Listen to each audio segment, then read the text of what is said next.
நீங்கள் தவறவிட்ட எபிசோடுகளை இப்பொழுதே காணுங்கள் உங்கள் Tandivan.com மற்றும் Tandivan யூடியூப் சேனலில்.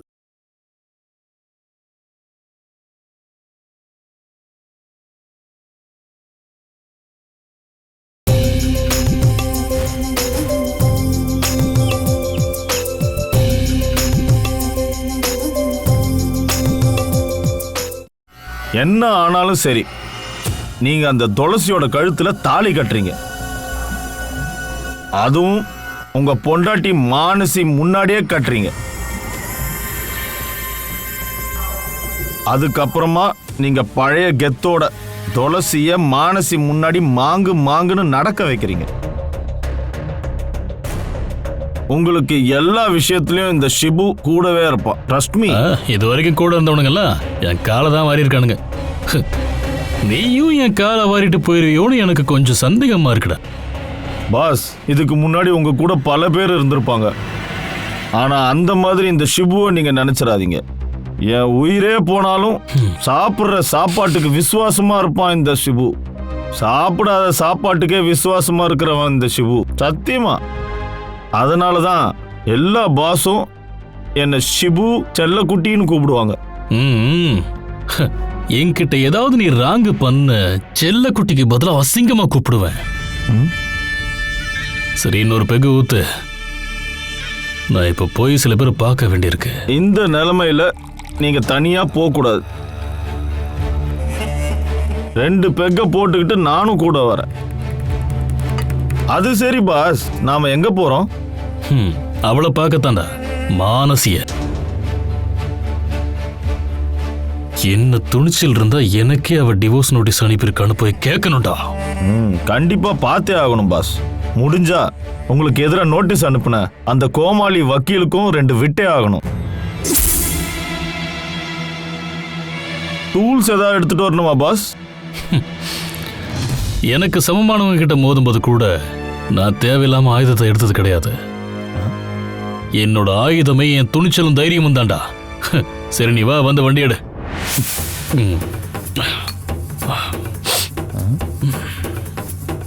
என்னோட ஆயுதம் இதான். இன்னைக்கு நான் ஒரு கலக்க போறேன்.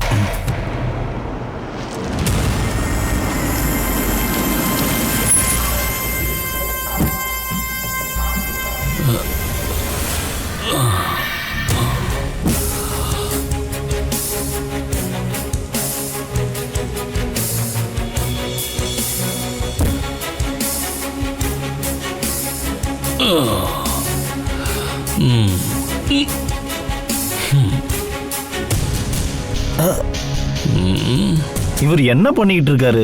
வேடிக்கை பார்க்க வந்தாரு. பாஸ் பாஸ் பாஸ், நம்ம கார் மேல ஏற வரல, போய் சண்டை போட வந்திருக்கோம். இறங்குங்க, இறங்கி நீங்க யாருன்னு காட்டுங்க பாஸ். வாங்க, நீங்க யாருன்னு காட்டுங்க பாஸ். நாக்க புடிங்கிற மாதிரி கேளுங்க. வாங்க பாஸ். லைட்டா காத்தடிச்சாலே உள்ளற வாழை மரம் இல்லடா இந்த சந்திரன்.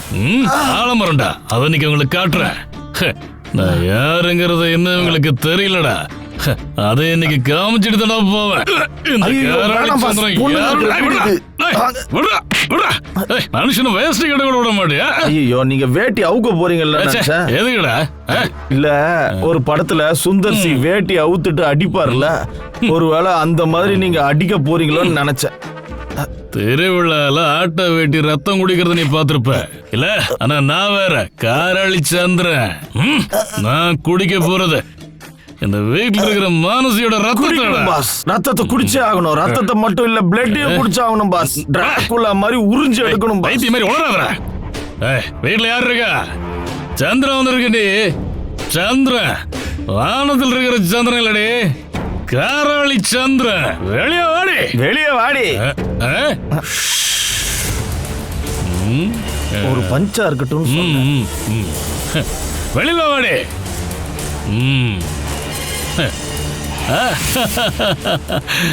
ஆஹா, யாரு அது? துளசி செல்லம்மா? தகன்னு அப்படியே சூரிய மாதிரி நீ வந்து நின்னதான் ஒரு தேவதையே வந்து நின்ன மாதிரி இருந்துச்சு. அப்படியே கையெடுத்து கொண்டு போல் இருக்கு. இது சூரிய பகவான் மேல சத்தியம். வேணா அந்த சூரியன் சந்திரன் இருக்கும்போது சூரியனை பார்க்க முடியுமா? காமெடி பண்ண சூரியன் சொல்றேன். அங்க இருக்கு. அந்த சூரிய பகவான் மேல சத்தியம். உனக்கு தெரியாதா துளசி? நான் உன் மேல உசுரையே வச்சிருக்கேன். உன் அக்காவை பகடக்காயா வச்சு நான் எவ்வளவு பண்ணதெல்லாம் உனக்காக தண்ணி செல்லும். உன்னை எனக்கு அவ்வளவு பிடிக்கண்டி செல்லும். அது இங்க எல்லாருக்கும் தெரியும். உங்க அக்கா மானசி கூட தெரியும். அதனாலதான் அவ வக்கீல் நோட்டீஸுங்கிற பேர்ல ஒரு ராஜினாமா கடிதம் அனுப்பியிருக்கா. ராஜினாமா பண்ண நானும் தயார் தான். ஆனா வெளியே போக மாட்டேன். இங்கே தான் இருப்பேன்.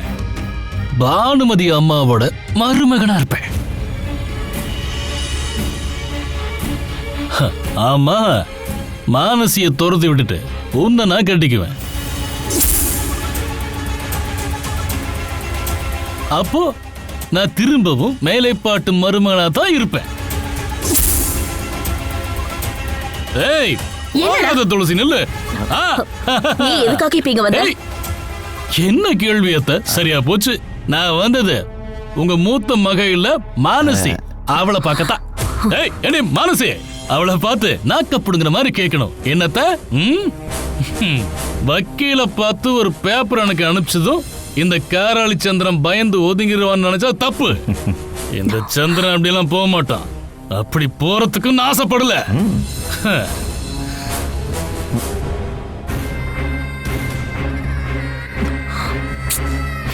நான் போவேன். இதோ இந்த துளசியை நீங்க எனக்கு கல்யாணம் பண்ணி கொடுத்தா நான் போவேன்.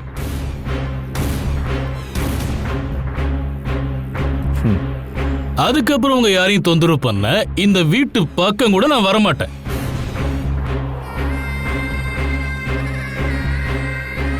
டே குபு. குபு இல்ல, ஐ அம் ஷிபு. ஷிபு WMA. நீ WMAவோ மாமாவோ, நீ ஏன்டா இவனை இங்க கூட்டிட்டு வந்த? எஸ், நான் தான் பாஸோட புது ஸ்டாஃப். வெறும் ஸ்டாஃப் இல்ல, சார்ட்டர்ட் ஸ்டாஃப். பாஸோட எல்லா விஷயத்தையும் சார்ட் பண்றது நான் தான். ஷிபு WMA. நீ மாமாவோ சித்தப்பாவோ, நீ சீக்கிரமா இவனை கூட்டிட்டு போ. அத சொல்றதுக்கு நீ யாரு? உன்னை இங்க அனுப்புனது என் அப்பா தான். அப்படியே ஐஸ் வச்சு இந்த வீட்டுல ஒருத்தரை மாறிட்டேன்னு என்ன எதிர்க்க நினைக்காத. அந்த அளவுக்கெல்லாம் நீ ஒர்த்தே இல்லை. அப்போ கம்மிங் டு த மேட்டர் சொல்லவாடா. நான் சொல்ல வந்தது என்னன்னா, துளசி எனக்கு கல்யாணம் பண்ணி கொடுத்துட்டா நான் மானசிய தொந்தரவு பண்ண மாட்டேன், தலை வச்சு கூட படுக்க மாட்டேன். ஆனா அதை விட்டுட்டு என்ன காலி பண்ணணுங்கிற பேர்ல எவன் சப்போர்ட்டோடையாவது நீங்க வந்தீங்கன்னு வைங்க, அப்புறம் நான் என் கேமையே மாத்திருவேன். துளசியை தூக்கிட்டு போயிட்டே இருப்பேன். என்ன சந்தேகமா? முதல்ல வீட்டை விட்டு வெளியே போ.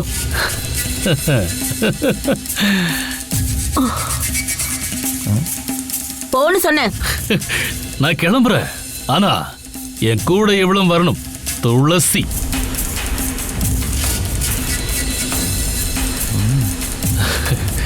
நீ என் கூட வந்துரு துளசி. உன்னை கூட்டிட்டு போய் நான் காராளி வீட்டு மகாராணி ஆக்குறேன்.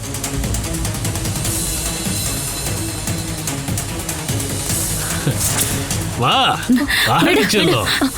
விடு விடு, என் பொண்ணு விடு. கையை விடு, பொண்ணு விடுறா. விடு விடுன்னு சொல்றேன்ல. விடு விடுன்னு சொல்றேன்ல. அம்மா விடுடா.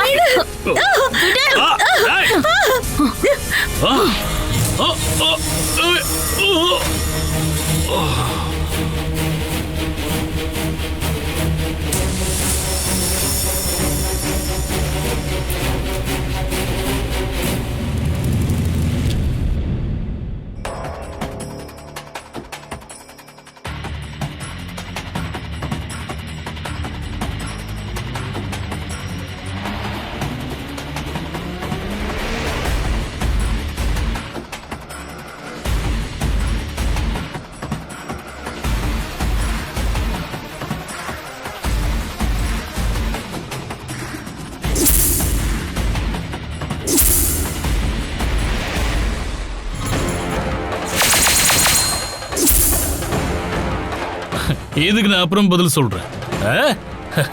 அப்புறம் நீயே என்னை வீட்டு போறேன்னு சொன்னதுல ரொம்ப ரொம்ப சந்தோஷமா.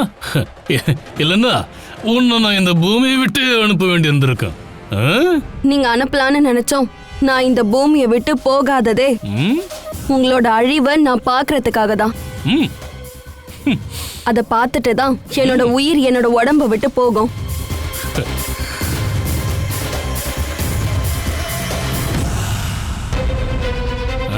இப்ப அடி வாங்கிட்டு என் காலில் வந்து விழுந்த மாதிரி ஒரு நாள் ஐயோ அம்மான்னு அழுதுகிட்டு என் காலில் விழுந்து அழுவீங்க.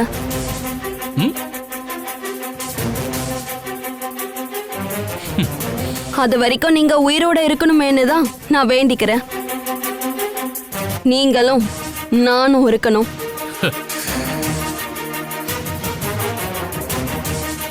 ஏய், இந்த ஆளை கூட்டிட்டு கிளம்பு. ஆமாமா கிழிச்சடி. ஏ கிழவி, இந்த நாள மறந்துடாத.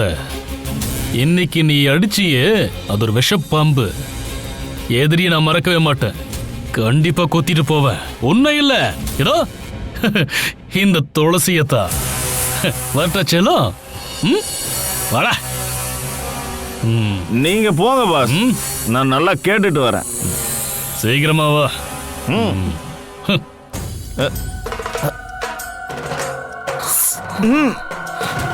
என்னடா? என்ன மன்னிச்சிருங்கம்மா. நான் பாட்டுக்கு போதையில இந்த ஆள் கூட வந்துட்டேன். நானா வரல, அந்த ஆள் தான் கூட்டு வந்தாரு. பிராமிஸ். அதுக்காக என் மேல கோவப்பட்டுறாதீங்க ப்ளீஸ். எழுந்து போடா. ஏய், நீ வாடா.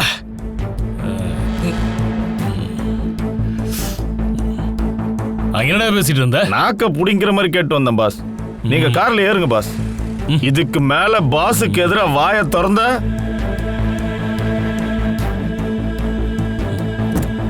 அப்புறம் நான் சும்மா விடுவேனா பாஸ்?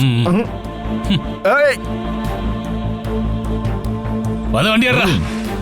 என்ன தப்பா நினைக்காதீங்க ப்ளீஸ், எல்லாம் நடிப்பு.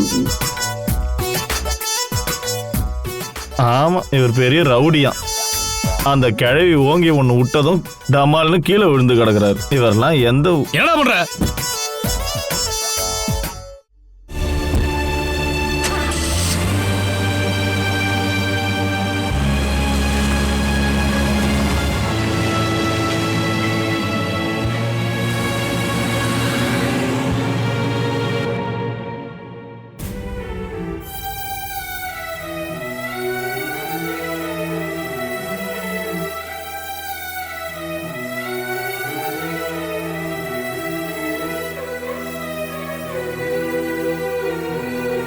நான் என்னதான் புத்திமதி சொன்னாலும் நம்ம பையன் அவன் இஷ்டப்படிதான் பண்றான். அவனை நல்ல நிலைமைக்கு கொண்டு வர என்னால முடியல பார்வதி. மெதுவா போங்க பாஸ், கீழே விழுந்துட போறீங்க.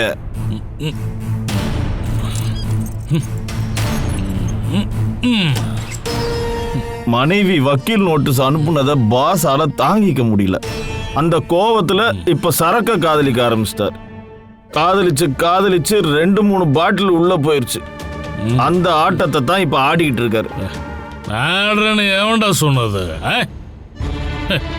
சந்திரன் இது வரைக்கும் ஆடினது ஆட்டம் இல்லடா. உண்மையான சந்திரனோட ஆட்டத்தை இனிமே தான் பார்க்க போறீங்க. இப்பதான்டா உங்க அம்மா கிட்ட பேசிட்டு இருந்த, நீ எந்த காலத்துக்கும் திருந்த மாட்டேன்னு. நீ இப்ப பண்றது எல்லாம் அவன் மேல இருந்து பார்த்து அவ ஆத்மா வேதனைப்படும்டா. அப்பா, நீங்க சிவாஜி மாதிரி டைலாக்லாம் பேசினாலும் நான் திருந்த போறது இல்ல. சந்திரன் இப்படிதான், இப்படி இருக்கிறது தான் எனக்கு பிடிக்கும். மற்றபடி மானசிங்கிறவ போயிட்டாங்கிறதுனால எனக்கு ஒரு மண்ணும் போயிட போறதில்ல. சொல்ல போனா நான் ஜாலியாக தான் இருக்கேன். ஆனா அவ தங்கச்சி துளசி எனக்கு கிடைக்கலன்னா நான் ரொம்ப வருத்தப்படுவேன்ப்பா. ஏன்னா என் மனசு முழுக்க அவதான் பார்க்கா துளசி. அப்பா, நீங்க அம்மா கிட்ட சொல்லுங்க, துளசியை என் வாழ்க்கையில் அவங்களால சேர்த்து வைக்க முடியுமான்னு கேளுங்கப்பா. அவங்ககிட்ட சொல்லுங்கப்பா. ஏன்பா, சின்ன வயசுல நீங்க என்கிட்ட எப்பவும் சொல்லுவீங்கல்ல, என் அம்மாவோட ஆத்மா எப்பவும் என் கூடவே இருக்கும்னு. அதனாலதான் சொன்னேன். ஏன்பா, உங்களுக்கு சொல்ல கஷ்டமா இருந்து நானே அம்மாட்ட சொல்றேன்ப்பா. அதை கொடுங்க, என்ன கொடுங்கப்பா, கொடுங்க கொடுங்க, நானே சொல்லிக்கிறேன். ஐயோ அம்மா, அம்மா நீங்க எங்களை விட்டுட்டு போயிருந்தா கூட எங்க நடக்கிற எல்லாத்தையும் பார்த்துட்டு தானமா இருக்கீங்க. நான் மானசியை கல்யாணம் பண்ணிக்கிட்டதே துளசியை கட்டிக்கத்தான். அவ என் வாழ்க்கையில இணைய உங்களால ஏதாவது பண்ண முடியும்னா அதை இப்பவே பண்ணுங்கம்மா. இதுவும் பிள்ளையோட வேண்டுகோள்மா. ப்ளீஸ் ப்ளீஸ்மா, முடியாதுன்னு சொல்லிடாத, சொல்லிடாதம்மா, முடியாதுன்னு மட்டும் சொல்லிடாதம்மா. டேய் சிபு, அவனை கொண்டு போய் படுக்க வைடா. வர கோவத்துக்கு அவனை அடிச்சாலும் அடிச்சிருவேன். அம்மா பாஸ், டேய் நீ அந்த போட்டோ கொடு. வேண்டாம், போட்டோ கொடு, விடுப்பா. கொடு சொல்றேன். வேண்டாம், என் அம்மாவை கொண்டு போகாதீங்கப்பா, கொடுங்க அப்பா. என் அம்மாவை என்கிட்ட இருந்து கொண்டு போகாதப்பா. ஏய் விடுடா, பாஸ். என் அம்மாவை என்கிட்ட பிடிக்காம கொண்டு வாங்க, போப்பா. பாஸ். கொடுப்பா. ஓவரா பண்ணாதீங்க பாஸ். கொடுப்பா. நான் சொல்றத போய் படுக்க வை. கேளுங்க. விடுடா. வாங்க. நான் சொல்றத கேளுங்க பாஸ். போடா, பாஸ், குடி போடா. வாங்க. என் அம்மாவை வாங்க, பாஸ். என்கிட்ட கொடுப்பா. வாங்க, நான் சொன்னா அம்மா, கேளுங்க. வாங்க. அம்மா, அம்மா, அம்மா. பாத்தியா பார்வதி,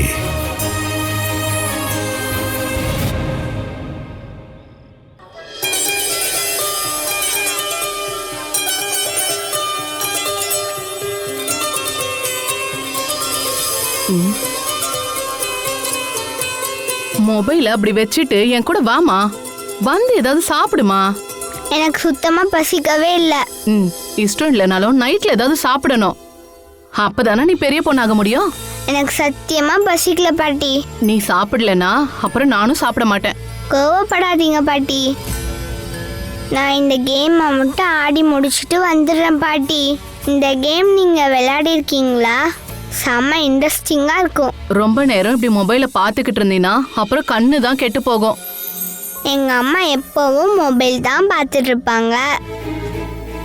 ஆனா எங்க அம்மாவோட கண்ணு ரொம்ப நல்லா தானே இருக்குது. நீங்க நான் வந்து சாப்பிட்றதுக்காக சும்மா பொய் தானே சொல்றீங்க. கண்ணுக்கெல்லாம் ஒன்றும் ஆகாது.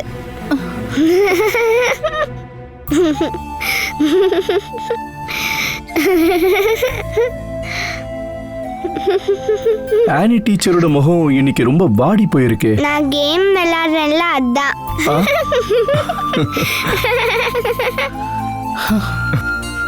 இவ இப்படியே பண்ணிக்கிட்டு இருந்தானா என்ன அவளும் பயமா இருக்கு. என்னாச்சுமா? சாப்பாடே வேண்டாம், 24 மணி நேரமும் மொபைலே போதும்னு சொல்றா.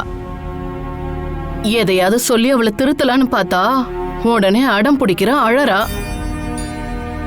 இந்த வயசுலயே இதெல்லாம் கண்ட்ரோல் பண்ணலனா அப்புறம் வளர்ந்ததும் ரொம்ப பிரச்சனை ஆயிடும். அம்மா என்னடா நம்ம பொண்ணை குறை சொல்றாங்களேன்னு நினைச்சு நீ என் மேல வருத்தப்படாதடா. நம்ம எமி பாப்பா வயசுல இருக்க குழந்தைங்களுக்கு கத்து கொடுத்த ஆசிரியர்ன்ற முறையில அவ எதிர்காலத்தை நினைச்சா எனக்கு ரொம்ப கவலையா இருக்கு. அவளை குறை சொல்ல முடியாதுமா. நினைவு தெரிஞ்ச நாள்ல இருந்து அவ பார்த்து வளர்ந்ததே எனக்கும் எலினாவுக்கும் நடக்கிற சண்டையதான். அப்புறம் நான் அந்த வீட்டை விட்டு வந்ததுக்கு அப்புறம் அம்மா அப்பாவோட அன்பு இல்லாம கார்ட்டூனுக்கும் மொபைல் கேமுக்கும் அவ அடிமையாவே மாறிட்டா. இப்ப நான் அவளை இங்க கூட்டிட்டு வந்தாலும் அவ வாழ்ந்த வாழ்க்கையில இருந்து ரெக்கவர் ஆகிறதுக்கு கண்டிப்பா இன்னும் கொஞ்சம் டைம் எடுக்குமா. அப்புறம் எலினாவோட கோபத்தையும் பிடிவாதத்தையும் நீங்க தான் பார்த்திருக்கீங்கல்ல. அவளை பார்த்து வளர்ந்ததால அவளோட சில கேரக்டர்ஸ் இவளுக்கும் இருக்குமா. நாம அதை கொஞ்சம் கொஞ்சமா மாத்திரலாம். அம்மாவோட குணமும் வாழ்க்கை முறையும் குழந்தைங்களுக்கு இருக்குன்றது உண்மைதான். எலினா எமிய பெத்திருந்தா கூட ஒரு அம்மாவோட பராமரிப்பையோ அன்பையோ அவளுக்கு கொடுத்ததே இல்ல. குழந்தைக்கு பால் கொடுக்க கூட அவ தயங்குனாப்பா. நான் 1-2 தடவை அத பத்தி கேட்டப்ப அவ என்னெல்லாம் பிரச்சனை பண்ணான்னு நான் மறக்கலப்பா. வெளிநாட்டுல வளர்ந்த எவ்வளவோ பண்பான பொண்ணுங்கள நாமளும் பார்த்திருக்கோம். ஆனா எலினா மாதிரி ஒரு கேரக்டர்ல இருக்க பொண்ணு நான் இது வரைக்கும் பார்த்ததே இல்லை. என் மகனோட வாழ்க்கைய இப்படி ஒருத்தி வந்து நாசம் பண்ணிட்டான்னு நினைக்கும் போது இப்ப கூட எனக்கு வருத்தமா இருக்குப்பா. நல்ல வேலை, சீக்கிரமாவே நீ அவளை விட்டு வெளியே வந்தது நல்லதுதான். இல்லனா அவ போதை அதிகமாகி உன்னை கொலை பண்ண கூட தயங்கிருக்க மாட்டா. எலினா ட்ரக்ஸ் யூஸ் பண்ணுவான்னு தெரிஞ்சதும் அவளை எப்படியாவது அன்பால திருத்தலான்னு முயற்சி பண்ண. ஆனா என்னோட அன்பை விட அவ அதிகமா நேசிச்சது அவளோட சுய நினைவை இழக்க வைக்கிற போதைதான். என்னைக்குமே அவகிட்ட இருந்து ஒரு மனைவிக்கான அன்போ ஆதரவோ கிடைக்காதுன்னு முடிவு பண்ணதுக்கு அப்புறம் தான் நான் அவளை விட்டு பிரியலான்னு முடிவு பண்ணேன். என் மகளை கூட மறந்துட்டு அப்படி ஒரு முடிவை நான் எடுத்திருக்கேன்னா உங்களுக்கு தெரியாதா எத்தனையோ பிரச்சனைகள் எங்களுக்குள்ள நடந்திருக்கும்னு நீங்களே யூகிக்க முடியுமே. அதெல்லாம் நான் புரிஞ்சுக்கிட்டதுனாலதான் நீ அவளை விட்டு வெளியே வரேன்னு சொல்லும்போது அதுக்கு நான் ஆதரவா இருந்தேன். அது நம்ம குடும்பத்துக்கே அவமானம்னு எல்லாரும் சொல்லும் போது கூட நான் அதை எதை பத்தியும் கவலைப்படாம உனக்கு ஆதரவா தான் இருந்தேன். என் பையன் எடுக்கிற முடிவு அது எதுவா இருந்தாலும் அது சரியா இருக்கும்னு நான் முழுசா நம்பினேன்ப்பா. அதுக்கு காரணம் என் பையனை பத்தி எனக்கு தெரியும். நான் ஒரு விஷயம் சொன்னா நீ அதை எப்படி எடுத்துப்பேன்னு எனக்கு தெரியலப்பா. என்னம்மா? நீ இன்னொரு கல்யாணம் பண்ணிக்கணும். எமி பாப்பாவோட எதிர்காலத்துக்காக தான் நான் இப்ப அதை சொல்றேன். இனி என்ன ஆனாலும் எலினா கூட குழந்தைய அனுப்பவே கூடாது. உன் குழந்தை எப்பவுமே உன் கூட தான் இருக்கணும். அவளுக்கு எப்பவும் உன்னோட அன்பு மட்டும் போதாதுப்பா, ஒரு அம்மாவோட அன்பும் தேவைப்படும். என் வாழ்க்கையில இனி வரப்போற பொண்ணு நம்ம எமிய சொந்த பொண்ணு மாதிரி பார்த்துப்பான்னு எப்படி உறுதியா சொல்ல முடியும்? அதனால இன்னொரு கல்யாணத்தை பத்தியெல்லாம் நான் யோசிக்க போறதே இல்லை. எமிய சொந்த பொண்ணு மாதிரி பாக்குற ஒரு பொண்ணு இருக்கிறா. எமிக்கும் அவளை ரொம்ப பிடிக்கும். நான் யார பத்தி இப்ப உன்கிட்ட பேசுறேன்னு உனக்கே புரிஞ்சிருக்கோம்ல? துளசியா? ஆமா, துளசியே தான். எமி வாழ்க்கையில இழந்த ஒரு அம்மாவோட அன்பையும் அரவணைப்பையும் கொடுக்க துளசியால மட்டும்தான் முடியும். எமிக்கு மட்டும் இல்ல, உனக்கும் அவ வெறும் அன்பை மட்டும் கொடுக்கற நல்ல மனைவியா இருப்பா. வேண்டாமா, அந்த மாதிரிலாம் நினைக்கவே கூடாது. இப்ப என் வாழ்க்கையில எமி வந்துட்டாமா, இனி என் வாழ்க்கை முழுக்க என் எமி மட்டும் எனக்கு போதும்.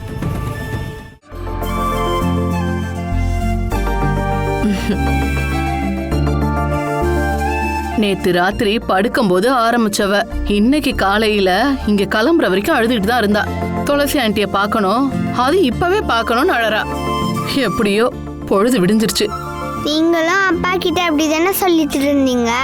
துளசி ரொம்ப நல்ல பொண்ணு, அவ நல்லா பாத்துப்பா, கூட்டிட்டு வந்து ஆசையா இருக்குன்னு சொன்னீங்கல்ல. அவ சொல்றது உண்மைதான்.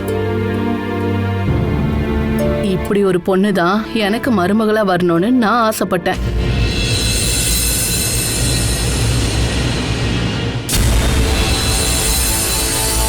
நம்ம ஆசைப்படுற மாதிரி எல்லாம் நம்ம வாழ்க்கையில எதுவும் நடக்கிறது இல்லையே. என் பையனோட வாழ்க்கையில வந்தவ தேவதையா இருப்பான்னு நினைச்சேன். ராட்சசி அல்ல வந்துட்டா. பாட்டி, நம்ம துளசி ஆண்டிய நம்ம வீட்டுக்கே கூட்டிட்டு போலாமா? அப்ப நான் ஃபுல் டைம் துளசி ஆண்டி கூட விளையாட்டுப்பேன்ல.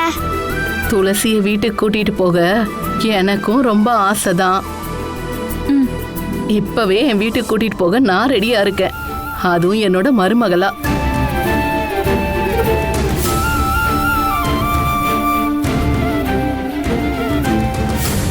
அந்த அளவுக்கு உனக்கு துளசி ஆண்டிய பிடிக்குமா? பிடிக்கும் மாவா, ரொம்ப பிடிக்கும்.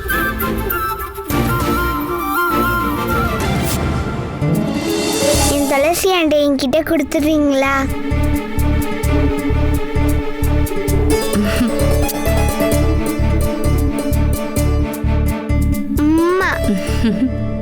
அம்மா கூடவே இருந்தாலும் ஒரு அம்மாவோட அன்பை அனுபவிக்கிற வாய்ப்பு என் பேத்திக்கு கிடைக்கவே இல்லை. அம்மாவோட அன்புக்கு வேற எதுவுமே ஈடாகுதுன்னு சொல்றதெல்லாம் சும்மாதான். சில பேரால அம்மாவை விட அதிகமா குழந்தைங்கள நேசிக்க முடியும். இப்போ துளசி அப்படிதான் எம்மிய பாத்துக்கிறா. அது எப்பவுமே கிடைக்கணும்னு நான் ஆசைப்படுறேன். அதுக்காக தான் துளசிய என் மருமகளா கூட்டிட்டு போகவான்னு நான் கேட்டேன்.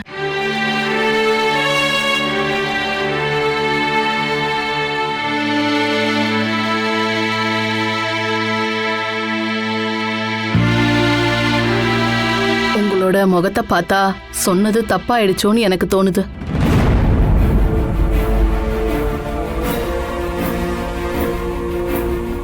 அப்படி ஏதாவது நீங்க நினைச்சுக்கிட்டீங்கன்னா என்ன மன்னிச்சிடுங்க. ஐயோ,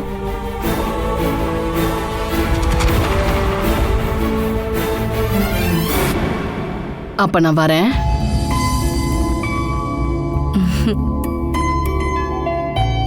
நாங்க கிளம்புறோம். வாமா. டாடா டாடா. டாடா.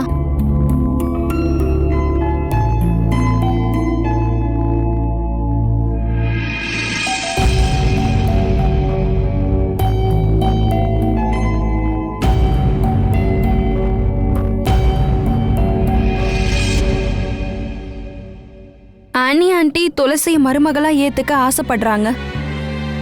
நாமளும் அதை பத்தி யோசிச்சா என்னம்மா? வேண்டாமா, கல்யாணம் ஆகி டைவர்ஸ் ஆன ஒருத்தனுக்கு துளசியை நம்ம கட்டி கொடுக்க எனக்கு இஷ்டம் இல்ல. ஆனா முதல்ல நீங்க ராய்க்கு கட்டி வைக்கலான்னு ஆசைப்பட்டீங்கல்ல? அப்ப ராய்க்கு கல்யாணம் ஆகி குழந்தை இருக்குன்ற விஷயம் எனக்கு தெரியாதுல்ல. அப்படி முன்னாடியே தெரிஞ்சிருந்தா கல்யாணத்தை பத்தி யோசிச்சே இருக்க மாட்டேன். நல்ல வேலையா நாம கல்யாணத்தை பத்தி பேசுறதுக்கு முன்னாடியே ராயோட கதையெல்லாம் ஆனி நம்ம கிட்ட சொல்லிட்டாங்க. இல்லனா ரொம்ப அசிங்கமா போயிருக்கோம். அம்மா, கல்யாணம் ஆகி டிவோர்ஸ் ஆனவருங்கிறதுக்காக அவரோட மனசுல இருக்க நல்ல எண்ணங்கள் அழிஞ்சிருமா என்ன? சொல்ல போனா அந்த ராயும் எலினாவும் ரொம்ப கொஞ்ச நாள் மட்டும்தான் கணவன் மனைவியா வாழ்ந்திருக்காங்க. எதனால அவங்களால ஒன்னா வாழ முடியலங்கிற காரணத்தை ஆனி ஆண்டியே நம்ம கிட்ட சொல்லிட்டாங்கல்ல. ராயோட பிரச்சனையினால அவங்களோட உறவு டிவோர்ஸ் ஆகல. எலினா கூட இனி வாழவே முடியாதுன்னு ராய் நினைச்சதுனாலதான் அவரு டிவோர்ஸ பத்தியே யோசிச்சிருக்காரு. அதனால அந்த காரணத்துக்காக ராயை நீங்க தரக்குறைவா நினைக்காதீங்கம்மா. அவர் உண்மையிலேயே ரொம்ப ரொம்ப நல்ல மனுஷமா. அதை புரிஞ்சுக்கிட்டதுனாலதான் நான் இதை சொல்றேன். அம்மா, நீங்க திரும்பவும் துளசிக்கும் ராய்க்கும் கல்யாணம் பண்ணி வைக்கிறத பத்தி யோசிங்க. ஆமா பானுக்கா, இப்ப மானசி சொன்ன மாதிரி நீங்க திரும்பவும் அந்த கல்யாணத்தை பத்தி கொஞ்சம் யோசிங்க.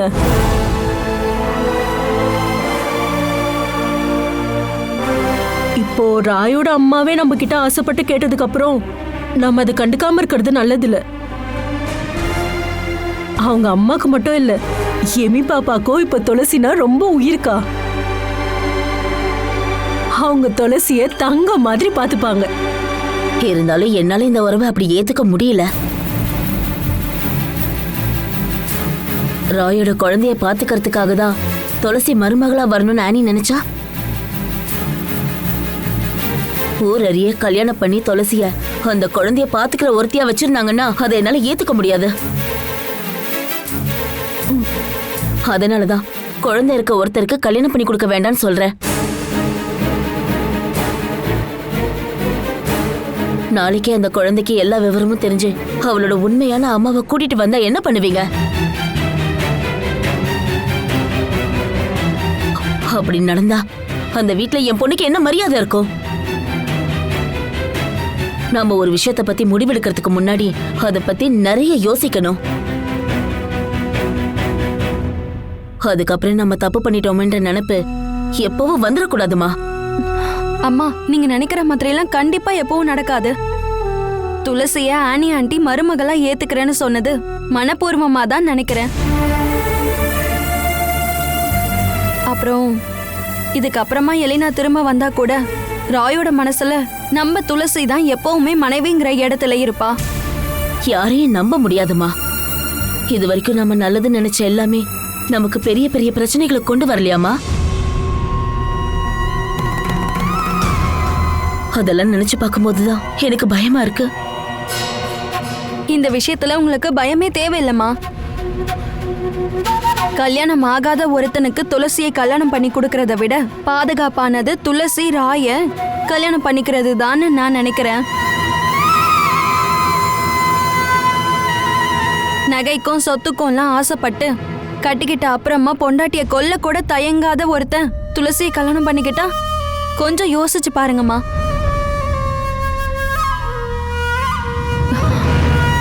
அப்படி ஒருத்தனுக்கு கட்டி கொடுக்கறத விட ராய் சாருக்கு கண்டிப்பா பண்ணி கொடுக்கலாம்.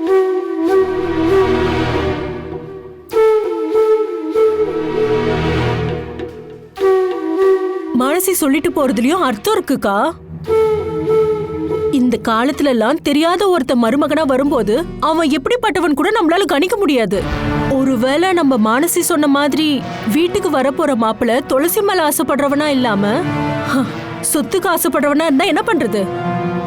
தினமும் பேப்பர்ல டிவில இந்த மாதிரி எல்லாம் நியூஸ் வரத நீங்க கேட்டது இல்லையா? ஓ, வரதட்சணையா கொடுத்த பைக்குக்கு மைலேஜ் பத்தாது, பொண்ணு போட்டு வந்த நகைக்கு வெயிட் பத்தாது, ஹோ இப்படி என்னென்னவோ காரணம் சொல்லி கல்யாணம் பண்ணிக்கிட்டு வர பொண்ணு கொலை பண்ணி தொங்க விடுறவங்க எத்தனை பேர் இருக்காங்க பாருங்க. ராய் சார் விஷயத்துல அப்படி ஒரு பிரச்சனை கண்டிப்பா உங்களுக்கு வரவே வராதுக்கா. உங்க குடும்பத்துக்கு ஏத்த ஒரு நல்ல மருமகனா தான் ராய் சார் இருப்பாரு. அந்த விஷயத்துல உங்களுக்கு எந்த சந்தேகமும் தேவையில்லை.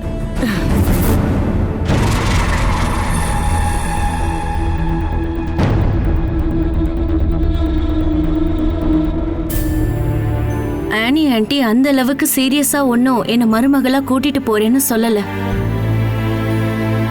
அதனால அந்த விஷயத்துக்காக நீ தேவையில்லாம அம்மா கிட்ட சண்டை போடாத. என்னவோ எனக்கு ஆனி ஆண்டி பேசுறதெல்லாம் பார்த்தா சீரியஸா சொல்ற மாதிரி தான் தோணுச்சு. அதனாலதான் நான் அம்மா கிட்ட திரும்பவும் அந்த கல்யாணத்தை பத்தி நீங்க யோசிக்கலாமேன்னு சொன்னேன். ஆனா அம்மா இப்பவும் சில பழைய நம்பிக்கையிலேயே மூழ்கி இருக்காங்க. ரெண்டாவது கல்யாணம்ங்கிறதே ஏதோ பெரிய தப்பு மாதிரி தான் அவங்க பேசிட்டு இருக்காங்க. ஆனா இப்போ என்ன பொறுத்த வரைக்கும் முத கல்யாணத்துக்கும் ரெண்டாவது கல்யாணத்துக்கும் எந்த வித்தியாசமும் கிடையாது. வாழ்க்கை முழுக்க கஷ்டப்பட்டு தான் வாழணும்னு ஒருத்திக்கு தலையெழுத்து இருந்தா எத்தனை கல்யாணம் பண்ணாலும் வாழ்க்கை அப்படிதான் அமையும்.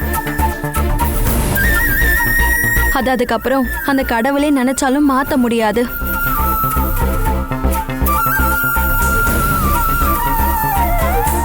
எனக்கு தெரிஞ்சு எவ்வளோ பேர் சொல்லி நான் கேள்விப்பட்டிருக்கேன். முத கல்யாணத்துல டிவோர்ஸ் வாங்கினது தான் நல்லது, ரெண்டாவதா கல்யாணம் கட்டிக்கிட்டவரு அவளை தங்கமா தாங்குறாருன்னுலாம் சொல்லுவாங்க. ஏன் ராய்க்கும் ரெண்டாவது கல்யாணம் தான், அவரும் முன்ன வாழ்க்கையில எப்பவுமே சங்கடப்படுத்த மாட்டாருன்னு தான் நான் நினைக்கிறேன். அதனாலதான் நான் இந்த கல்யாண விஷயத்த திரும்பவும் அம்மா கிட்ட பேசினேன். கல்யாணத்துக்கு அப்புறம் உன்னோட வாழ்க்கையில நடந்த எல்லாத்தையும் இப்ப கூட அதிர்ச்சியோட பாக்குறவதான் நான். அதையெல்லாம் நினைக்கும் போது தனியா வாழறது தான் நல்லதுன்னு பல தடவை எனக்கே தோணும். அதனாலதான் நீயும் அம்மாவும் என் கல்யாணத்தை பத்தி பேசும்போது நான் விருப்பம் இல்லாத மாதிரியே இருக்க. என்னோட வாழ்க்கையில நடந்த எல்லா விஷயத்துக்கும் காரணம் நான் தான். அவன் செஞ்ச மூல செலவையில நான் அப்பாவை கூட எதிர்த்துக்கிட்டு நான் சந்திரனை தான் கல்யாணம் பண்ணிப்பேன்னு சொன்னேன். அந்த ஆள் அன்பா பண்பா என்கிட்ட நடந்ததையெல்லாம் நான் பார்த்துட்டு அந்த ஆளை நான் கண்மூடித்தனமா நம்பிட்டேன். ஆனா என்னோட குடும்பத்தை அழிக்காதான் அந்த ஆள் இப்படி எல்லாம் பண்றான்னு எனக்கு தெரிஞ்சிருந்தா நான் கண்டிப்பா அந்த ஆள் கூட போயிருக்க மாட்டேன். நான் அவனை அவாய்ட் பண்ணலாம்னு நினைச்சப்போ எல்லாமே கை மீறி போயிடுச்சு. அதனாலதான் அதுக்கப்புறம் என் வாழ்க்கையில நடக்கக்கூடாத பல விஷயங்கள் நடந்துருச்சு. எனக்கு வந்த மாதிரி ஒரு தலையெழுத்து உனக்கு வரவே கூடாது. நீ எப்பவுமே சந்தோஷமா நிம்மதியா இருக்கணும். அதுக்கு உனக்கு வாழ்க்கை துணையா வரப்போறவன் ரொம்ப நல்லவனா இருக்கணும்.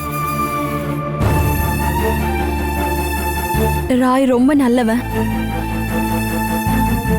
அவரை எப்பவும் உன்னை அழ வச்சு பார்க்கவே மாட்டாரு. உனக்கு உறுதுணையா இருப்பாரு.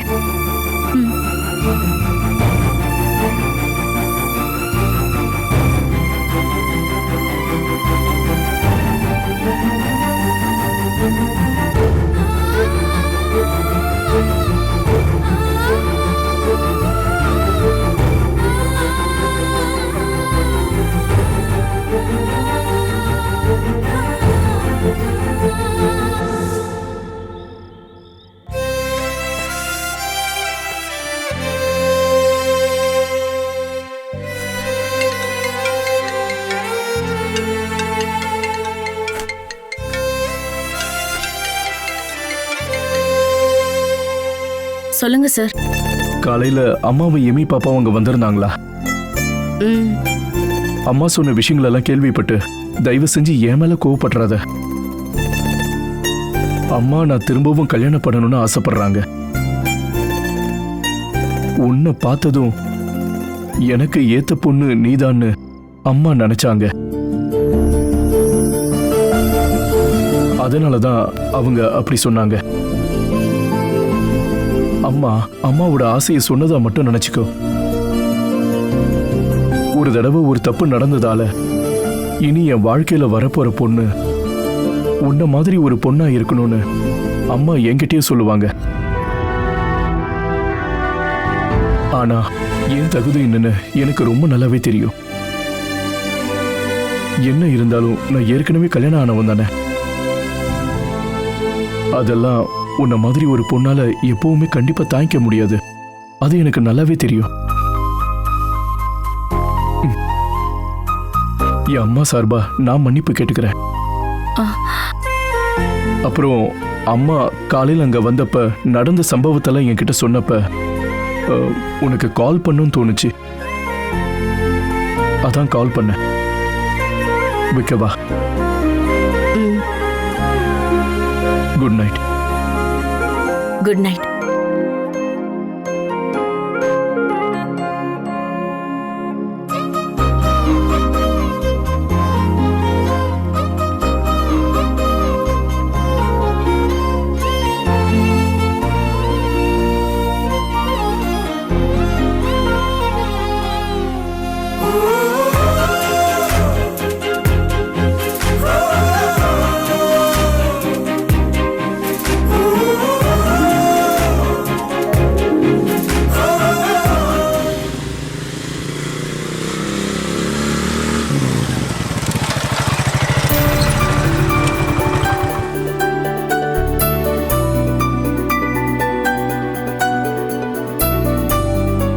ஆஹா, வாப்பா சதீஷ்.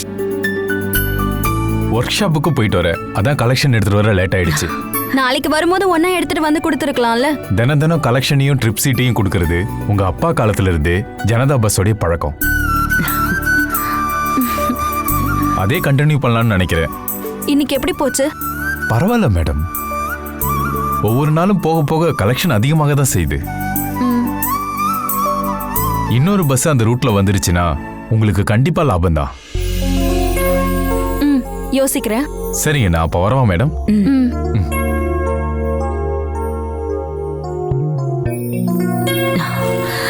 சதீஷ் சொல்ற மாதிரி இன்னொரு பஸ்ஸையும் ஓட வைக்கலாமா? உனக்குதான் இப்போ ரெகுலரா ஒரு பேமெண்ட் வந்துகிட்டு இருக்குல்ல. லோன் ஏதாவது அப்ளை பண்ணி இன்னொரு பஸ் வாங்கிடு. கலெக்ஷன் வர பணத்தை வச்சு அந்த லோனை அடைச்சிடலான்னு தான் எனக்கு தோணுதுமா. லோன் கேட்டாலே பயமா இருக்குமா? கடன் வாங்கி பஸ் வாங்கின நிறைய முதலாளிகளோட கதைய அப்பா சொல்லி நான் கேட்டிருக்கேம்மா. நிறைய பேர் தற்கொலை கூட பண்ணிருக்காங்க. அதனாலதான் லோன் வாங்குறத நினைச்சா எனக்கு ரொம்ப பயமா இருக்கு. இருந்தாலும் ஒரு பஸ் வாங்கலான்னு எனக்கு ஆசையா தான் இருக்கு. ஆனா அதுக்காக கடன் வாங்க போறது இல்ல. பின்ன வேற என்ன செய்ய போற? அதுக்கு என்ன பண்ணலான்னு எனக்கு ஒரு ஐடியா இருக்கு. உங்க பேர்ல இருக்க மேலேப்பாட்டு ஸ்பின்னிங் மில்ல பேங்க்ல இருந்து ஏலத்துல விட போறாங்கன்னு கேள்விப்பட்டோம்ல. ஆமாமா, பேங்க்ல இருந்து நோட்டீஸ் வந்திருக்கு. நாளைக்கோ நாளானிக்கோ ஏலத்தை பத்தின விவரம் நியூஸ் பேப்பர்ல வரும். ஏலம் முடிஞ்சதுன்னா நம்ம மில்லும் நம்ம கையை விட்டு போயிடும். பரவாயில்லம்மா, போகணும்னு விதி இருக்கிறதெல்லாம் போகட்டும். அத பத்தி கவலைப்படுறதெல்லாம் பிரயோஜனம் இல்லம்மா. பேங்க்குக்கு கொடுக்க வேண்டிய பணம் போக கண்டிப்பா கொஞ்சம் பணமாவது நம்ம கிட்ட இருக்கும். அத வச்சு நம்ம ஒரு செகண்ட் ஹேண்ட் பஸ்ஸ வாங்கலாம். ஆரம்பத்துல பஸ் சர்வீஸ் ஆரம்பிக்கிறேன்னு நீ சொல்லும் போது நானே உன்னை எதிர்த்தேன். ஆனா இப்ப எனக்கு நம்பிக்கை வந்துருச்சு. கண்டிப்பா நீ எல்லாத்தையும் நல்லபடியா நடத்துவ. என் 3 பசங்கள்ல உனக்குதான் உங்க அப்பாவோட தைரியமும் துணிச்சலும் இருக்கு.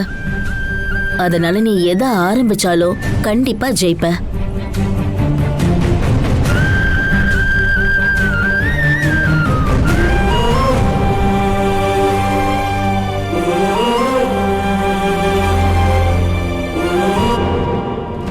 பாஸ் பாஸ் பாஸ், இந்த ஆள் எங்க போய் தொலைஞ்சாரு? பாஸ், ஆஹா பாஸ், நான் ரூம்ல பார்த்தேன் காணோம். இங்க படுத்திருக்கீங்க. நேத்து நீங்க அளவுக்கு அதிகமா குடிக்கும் போதே நினைச்சேன் இப்படிதான் படுத்துட்டு இருப்பீங்கன்னு. கொஞ்சம் எழுந்திருங்க பாஸ், எழுந்திருங்க. எடா எழுந்திருங்க. ஏய், என்னடா காலங்காத்தால மனுஷன் நிம்மதியை தூங்க விடுற? விஷயம் இருக்கு பாஸ், கொஞ்சம் எழுந்திருங்க. அட எழுந்திருங்க பாஸ். ஆராயத்தை குடிச்சிருக்காருன்னு நினைக்கிறேன். என்ன வாசனை. கொஞ்சம் இங்க பாருங்க. ஐயோ, இந்த பக்கம் பாருங்க. ஏன் மூஞ்சி ஏன் பாக்குறீங்க? பேப்பரை பாருங்க. பேப்பர்ல என்ன இருக்கு? விஷயம் இருக்கு பாஸ். முதல்ல கண்ணை திறந்து பேப்பரை பாருங்க. ஜெயிக்க போறோம், வெற்றி உறுதி. இந்த பேப்பருக்குள்ள உங்க பொண்டாட்டியை ஜெயிக்கிறதுக்கான ஒரு விஷயம் ஒளிஞ்சிருக்கு. காலங்காத்தாலே ராசி பலன் படிச்சிட்டு இருக்கேடா. இது ராசி பலன் இல்ல தலைவரே. உங்க ராசி ஓஹோன்னு ஆக போற விஷயத்தை பத்தி தான் நான் சொல்லிக்கிட்டு இருக்கேன். சுத்தி வளைக்காம விஷயத்த சொல்ற பாஸ். மேலப்பாட்டு ஸ்பின்னிங் மில்லு பேங்க்காரங்க ஏலத்துல விட போறாங்க. அதோட டீடைல்ஸ் இதோ பேப்பர்ல இருக்கு. படிச்சு பாருங்க. கண்ணை திறந்து பாருங்க. நீங்க எவ்வளவு பணம் கொடுத்தாவது இந்த மில்லை ஏலத்துல எடுத்தாகணும். இதுல நீங்க உங்க பொண்டாட்டி முன்னாடி உங்க மணி பவர் என்னன்னு நீங்க காட்டியே ஆகணும். வெறும் பிசிக்கல் பவரை காமிச்சு பிரயோஜனம் இல்லை.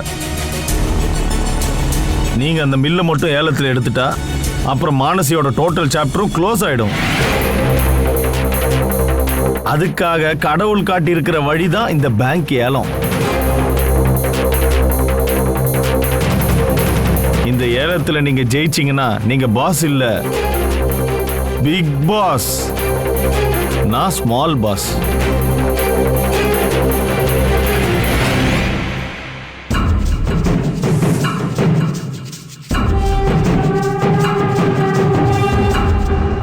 சரி, அப்போ ஆரம்பிக்கலாமா? ஆரம்பிச்சிடலாம் சார்.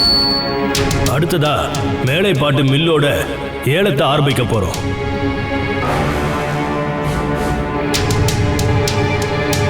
$25 லட்சம்.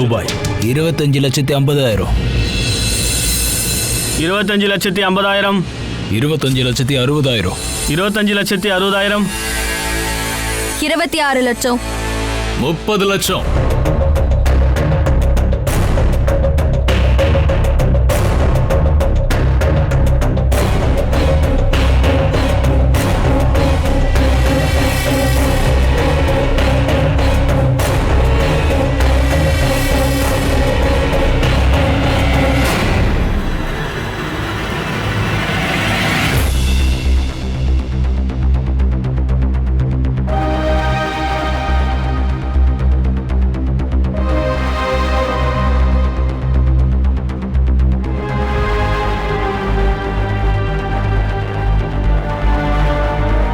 பாஸ், பேக்ல இருந்து கூலிங் கிளாஸ் எடுக்கவா?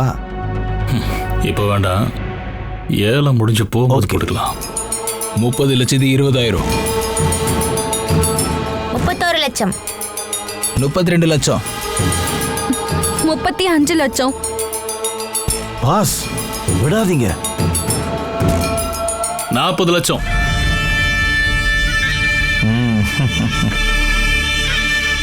45 லட்சம். 50 லட்சம்.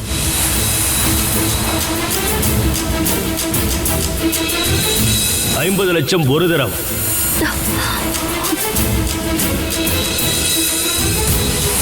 50 லட்சம் 2 தரம்.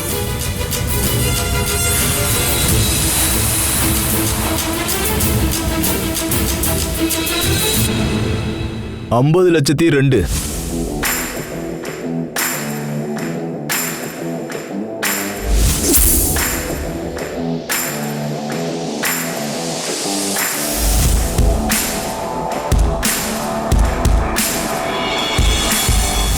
'Catch us on TV, Tandivan.com, Facebook and YouTube.